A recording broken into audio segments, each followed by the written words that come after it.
Hello students, welcome to my English class. Students, আজ আমরা আলোচনা করব ক্লাস 7-এর Ray and Martin question bank 2024 থেকে ফার্স্ট ইউনিট টেস্ট পরীক্ষার জন্য 2 নম্বর স্কুলের মডেল সেটটি, অর্থাৎ আরামবাগ গার্লস হাই স্কুলের যে মডেল সেটটি দেওয়া রয়েছে, এই মডেল সেটটি থেকে সমস্ত প্রশ্নের উত্তরগুলো আজকে আমরা আলোচনা করব। প্রথমে রিডিং কম্প্রিহেনশন সিন অংশ থেকে দেওয়া প্রশ্নগুলো সমাধান করে নেবো। এখানে যে সিন অংশটি দেওয়া আছে একের দাগের, সেটি তোমাদের ইংরেজি পাঠ্য বইয়ের lesson 1 the book of nature Jawaharlal নেহেরুর লেখা গল্প থেকে কিন্তু তুলে দিয়েছে। তো এর দাগের প্রশ্নগুলো আমরা প্রথম দেখে নেব। Right T for true and F for false statements. তো এখানে দুটি প্রশ্ন দেওয়া রয়েছে, তোমাদের এই বক্সে ট্রু ফলস লিখতে হবে।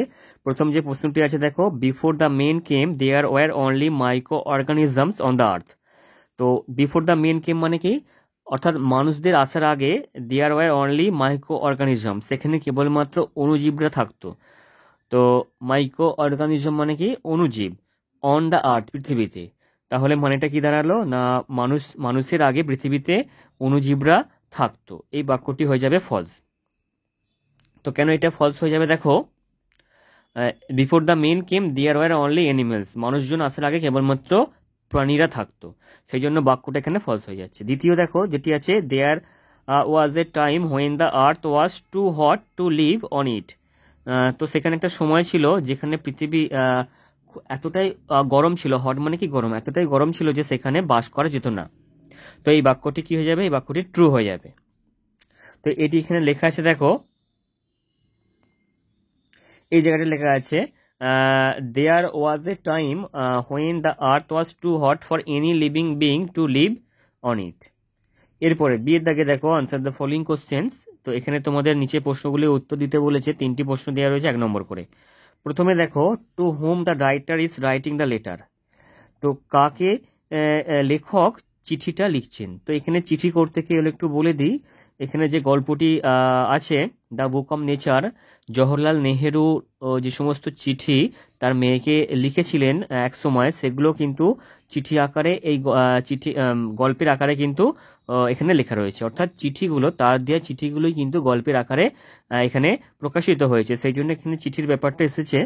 তো চিঠিগুলো কাকে লিখেছিলেন, তো দেখো, the writer is writing the letter to his daughter.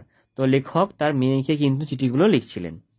2 নম্বর দেখো, what is difficult to imagine, অর্থাৎ কোনটা কল্পনা করা খুবই কষ্টসাধ্য।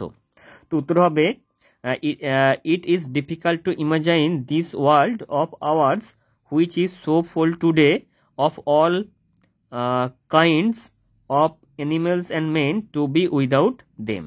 এরপরে দেখো 3 নম্বর যে প্রশ্নটি আছে, কি বলেছে দেখো, how old is our earth, অর্থাৎ আমাদের পৃথিবীর বয়স কত।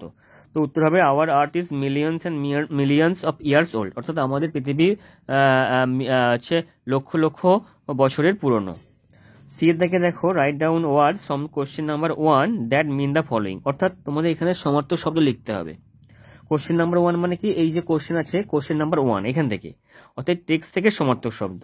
লিভড, দেখো লিভড মানে কি বাস করতো, এটা হবে এক্সিস্টেড।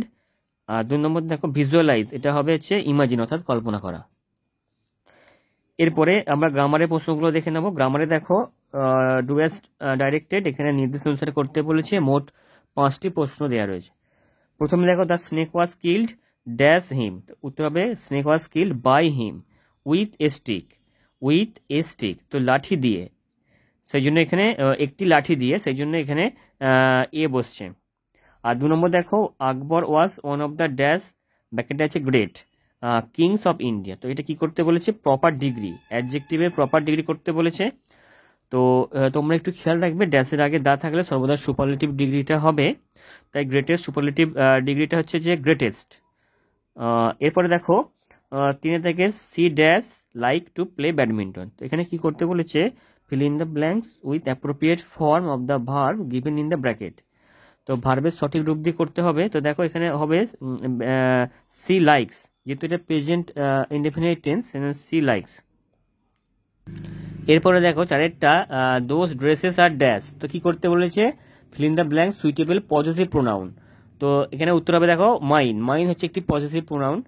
তো এরপরে দেখো 5 নম্বর যেটা, I am watching a cartoon, এটা ভয়েস চেঞ্জ করতে বলেছে। তো উত্তর হবে, cartoon is being watched by me.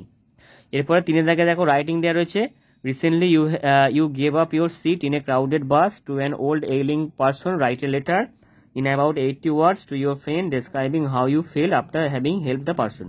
অর্থাৎ তুমি একটা বাসে ভিড়ভাট্টা একটা বাসে একটা অসুস্থ লোককে কিন্তু তুমি তোমার সিটটা ছেড়ে দিয়েছো, তোমার বন্ধুকে একটা চিঠি লিখতে বলেছে যে তোমার এক্ষেত্রে তোমার এই ব্যক্তিকে সাহায্য করে তোমার অনুভূতি কেমন ছিল সেটা জানিয়ে তোমার বন্ধুকে একটি চিঠি দিতে হবে। চলো উত্তরটা আমরা দেখে নিই। তো দেখো এক্ষেত্রে তোমরা একদম তোমাদের খাতার উপরের ডান দিকে তোমাদের নিজেদের ঠিকানা এখানে লিখবে, এখানে একটি ঠিকানা লেখা রয়েছে, তো তোমরা তোমাদের মতো করে ঠিকানাটা লিখবে। তো দেখো এখানে তোমার বন্ধুর নাম লিখবে, এখানে আছে ডিয়ার অরুণিমা, জাস্ট এখানে আমি বডিটা পড়ে দিচ্ছি। I have received your letter. It is a beautiful one. You have described how you helped a child who had fallen from the bicycle. I felt a similar pressure recently. I was traveling in a crowded bus. I was fortunate because I managed to get a seat for myself.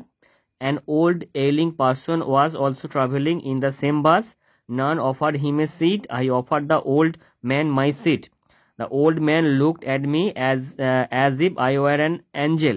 I was happy that I helped an old man. It gave me a warm feeling. Why do you avoid helping others নাউএডেজ?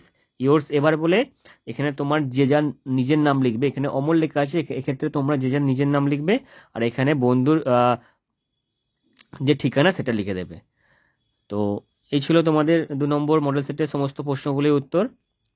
Next model সেটে আবার তোমাদের সঙ্গে দেখা হচ্ছে। Thank you so much for watching my video. Please like, share and subscribe my YouTube channel.